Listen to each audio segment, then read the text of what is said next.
Imagine you are boarding a plane for a routine flight. It is March 2020. China Eastern Flight 564 is taking off from New Delhi, going to Shanghai.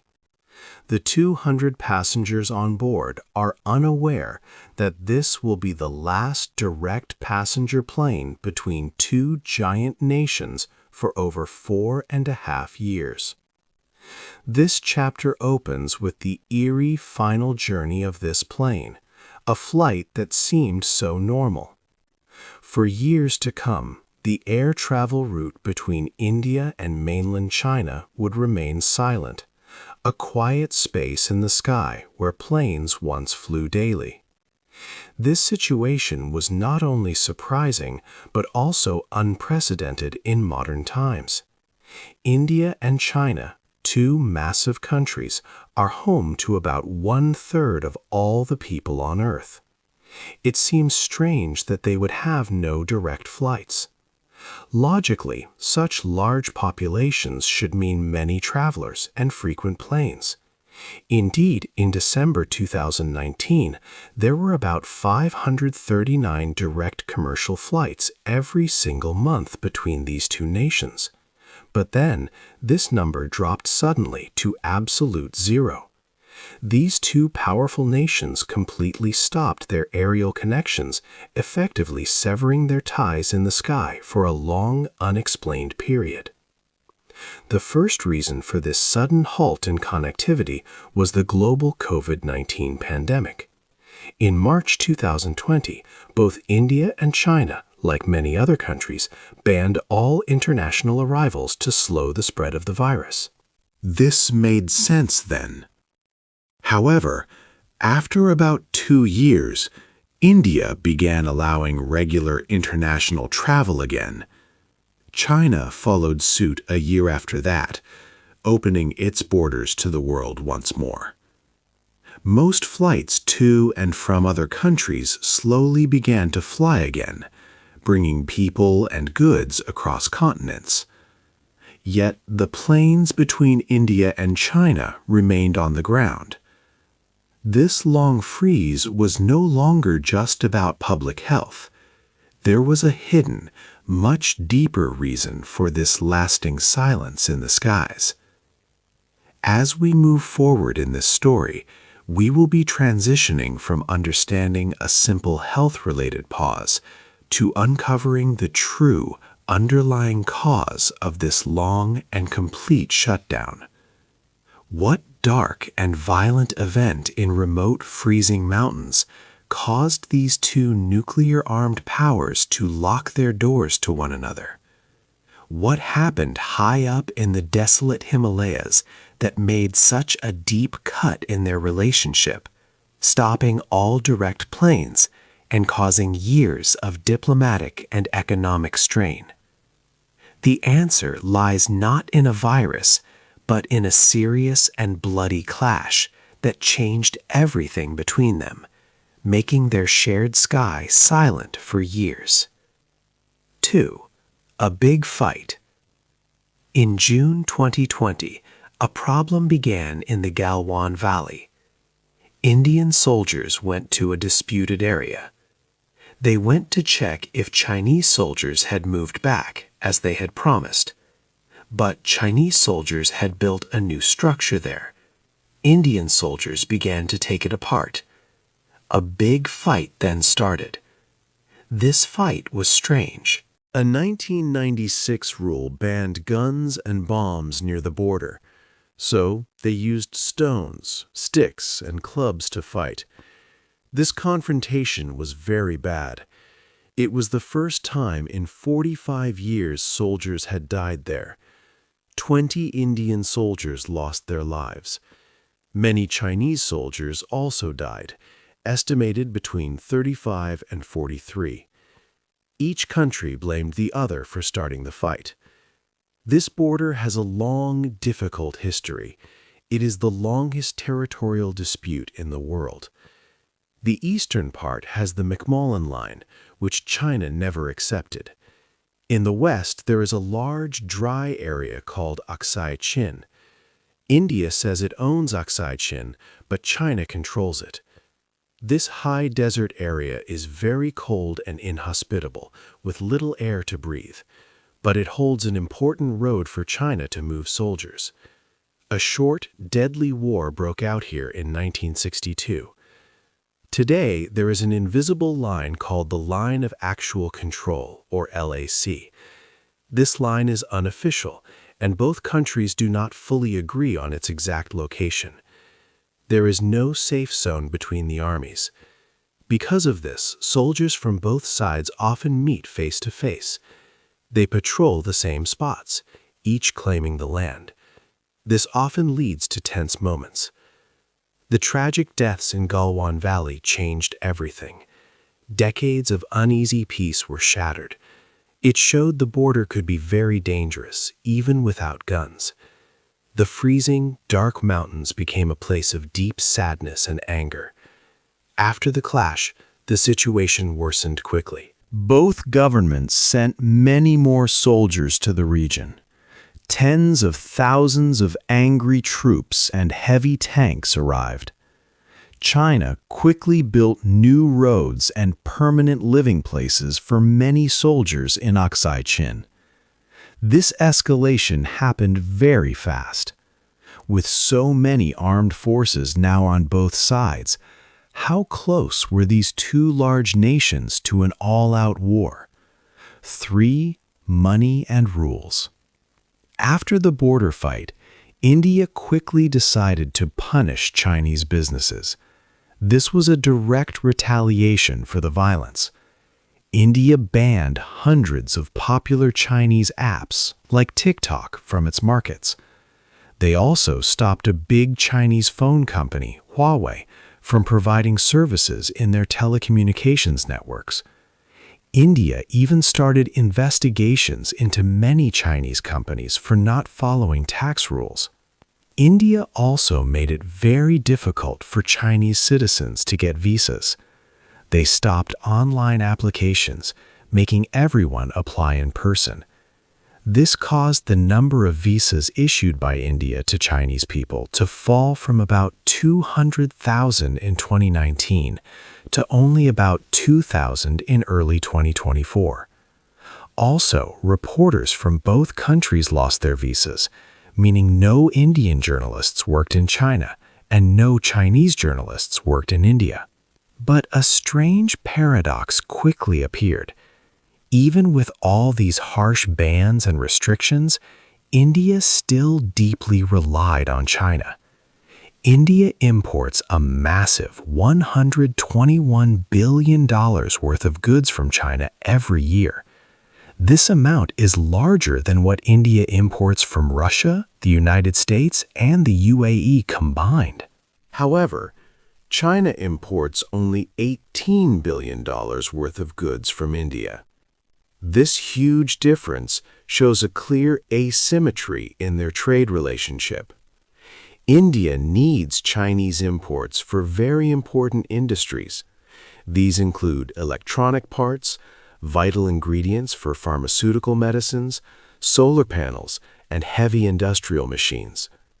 It is very hard to quickly change these supply chains, which have been built over many decades. Chinese money invested in Indian startup companies also faced severe problems. India started reviewing all Chinese-backed funding.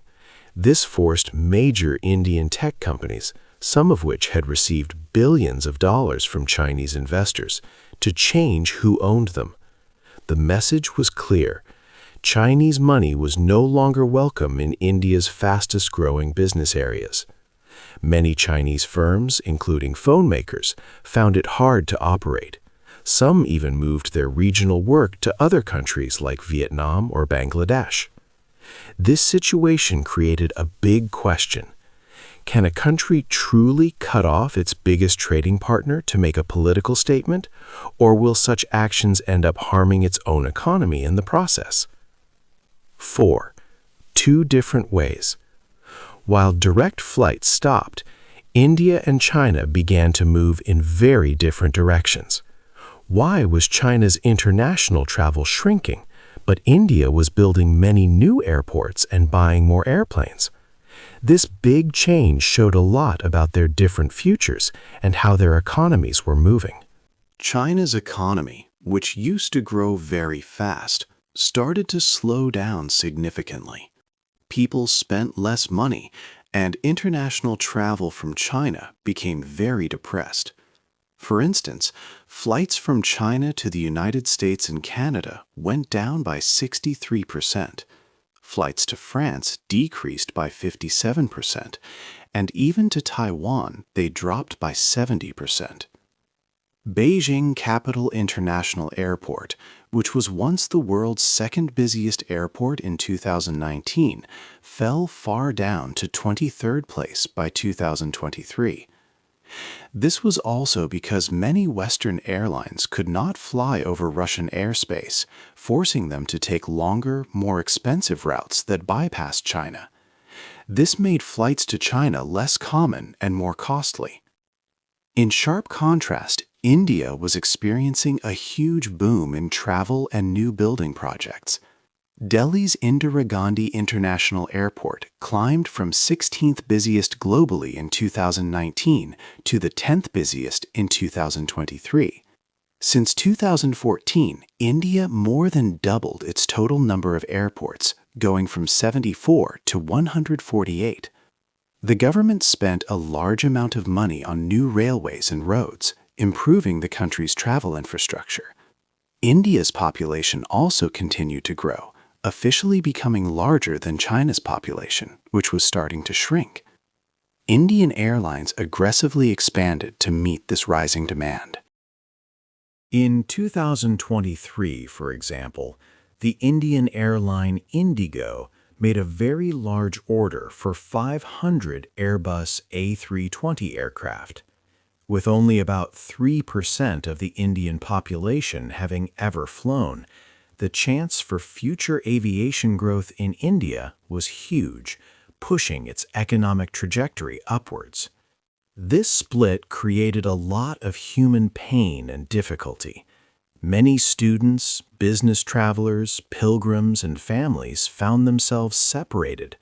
A trip that once took about 5 hours by direct plane now became an exhausting and expensive 10-hour odyssey. This was because nearly 60% of all India-China travel had to go through other places like Hong Kong, Singapore, Bangkok, or Dubai. Chinese students studying in Indian universities, who were once a growing group, found it almost impossible to travel home for holidays and then return to their studies. Indian business people needing to check factories or meet partners in cities like Shenzhen or Chengdu faced journey times that made frequent travel practically impossible. These long and costly detours deeply affected many people's lives and their ability to stay connected. The two nations were clearly building very different air travel systems and facing different demographic futures.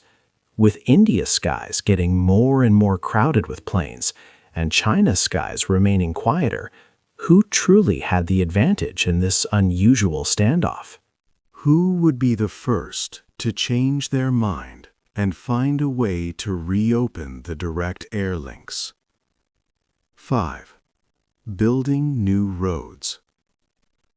The story returns to the cold, high mountains, where a silent, relentless war of concrete and steel was happening. Both India and China were building many new things along their shared, disputed border. This was a race to build and control land. Satellite pictures showed amazing changes.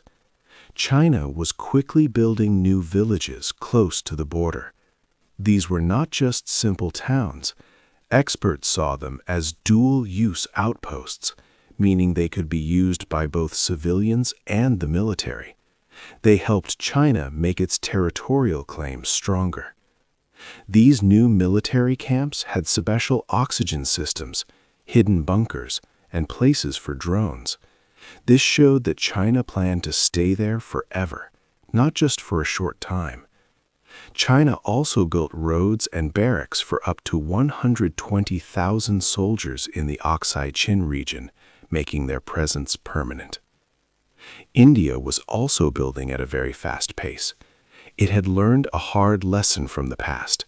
Bad roads made it weak in a fight, so India put a lot of money and effort into building. One big project was the Sela Tunnel. It went through a mountain in Arunachal Pradesh. This tunnel allowed soldiers to get to faraway military positions all year round. Before, heavy snow blocked the old mountain roads for many months. India also built new bridges, small airports, and roads that could be used in all weather across its part of the Himalayan frontier. Both countries had a strong feeling, use it or lose it. This meant if they did not build and stay in an area, they might lose their claim to it. This idea pushed them to build even in places where the air was very thin and hard to breathe. The air in these high mountains was so thin it made people tired quickly and made it hard to think clearly. Chinese soldiers had effectively blocked Indian soldiers from going to patrol points they used to visit often in areas like Depsang Plains and Demchok. India believed these areas were its own undisputed territory. The temporary safe zones that were agreed upon earlier had become new de facto realities. China was now very comfortable in these new positions.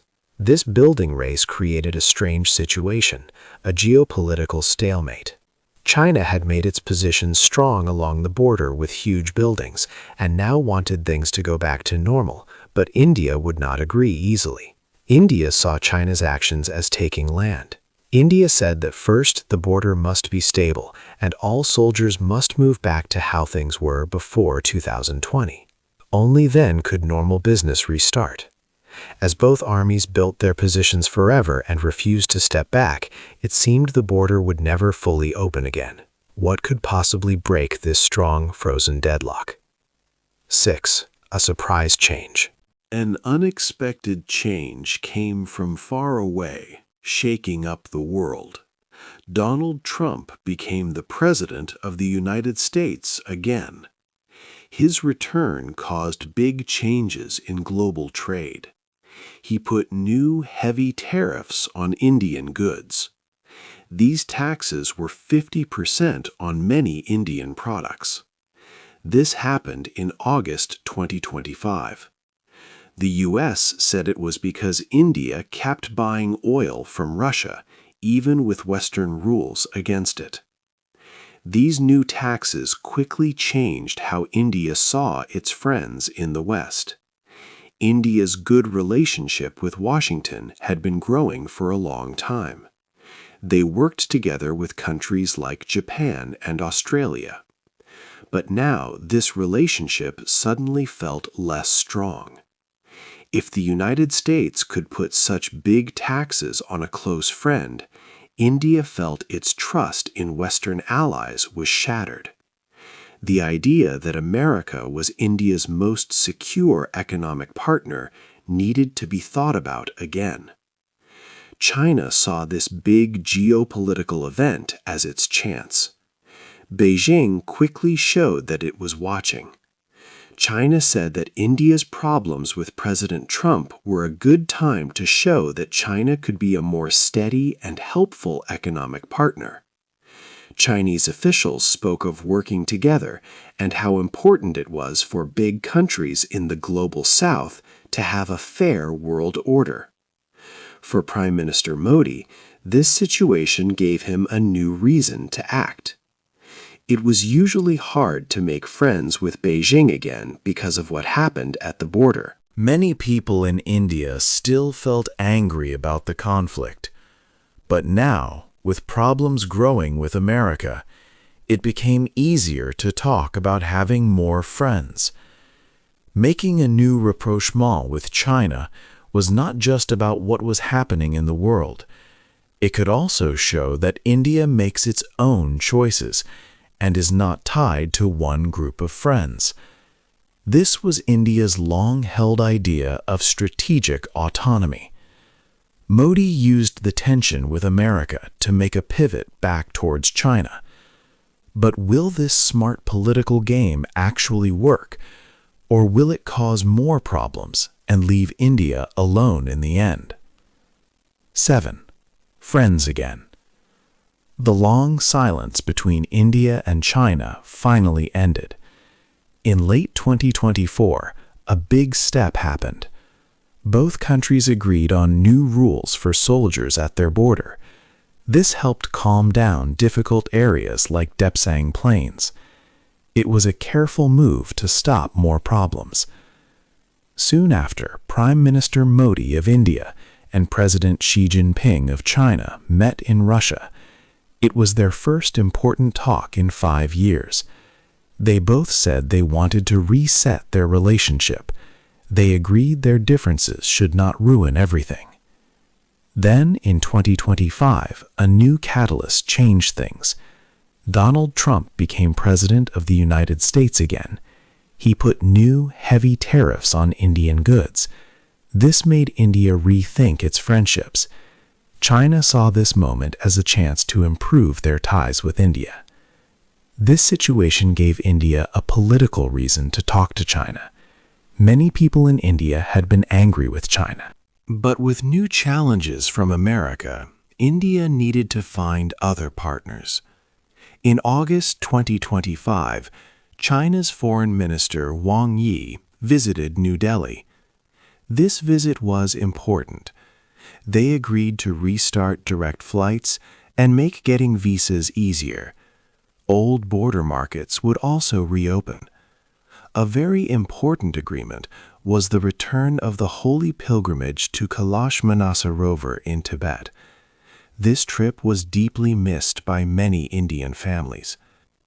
Later that month, Prime Minister Modi visited China for the first time in 7 years.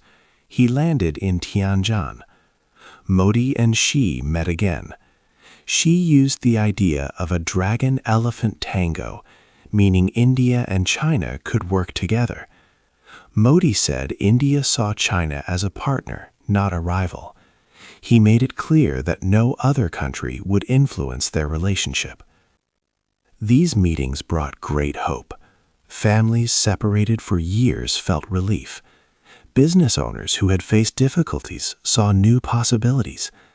They had waited a long time for this moment. The leaders smiled and shook hands, making many promises.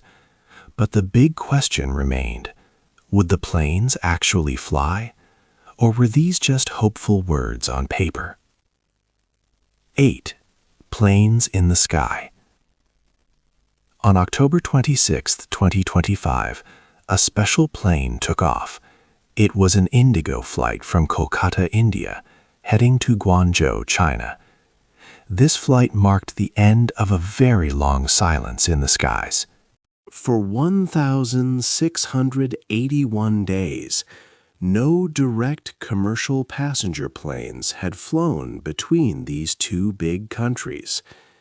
The passengers on this first flight felt a huge sense of relief. Business travelers could finally fly directly for work. Students could go home easily. Families who had been apart for years could see each other again without long, expensive trips. This restored connection was very important for millions of ordinary people in both India and China.